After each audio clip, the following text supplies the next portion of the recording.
চলছে ফুটবল বিশ্বকাপ আর এরই মধ্যে অস্ট্রেলিয়া বাংলাদেশ সফরে এসে ওয়ানডে সিরিজ হারল। তৃতীয় শেষ ওয়ানডেতে অস্ট্রেলিয়া জিতেছে কেবল 1 উইকেটে। বাংলাদেশের বোলিং এবার অস্ট্রেলিয়ার ব্যাটিংয়ের পরীক্ষা নিয়েছে।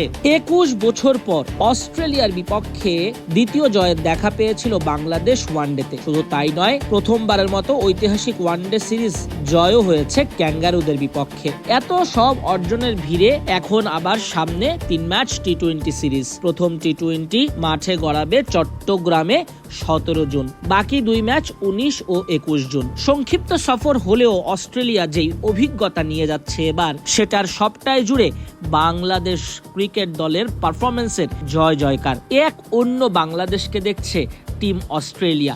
যদিও রেগুলার কয়েকজন প্রতাপশালী ক্রিকেটার অস্ট্রেলিয়া দলে নেই, তবুও যারা এসেছেন তারাও যোগ্যতা সম্পন্ন ক্রিকেটার। বিমানবন্দরে তো অস্ট্রেলিয়ার নিয়মিত অধিনায়ক মিচেল মার্শকে অনেকটাই মন মরা থাকতে গেল।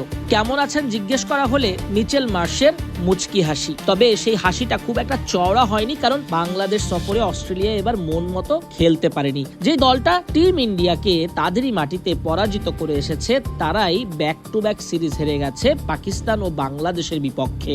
সামনে টি-20 সিরিজ, ওখানেও যে অস্ট্রেলিয়া বাংলাদেশের কাছে ধরাশায়ী হয়েছিল 2021 সালে। প্রথমবারের মতো টি-20 সিরিজ খেলেছিল টাইগারদের বিপক্ষে। সেখানে নাসুমদের নৈপুণ্যে 4-1 হার মেরেছিল অজিরা।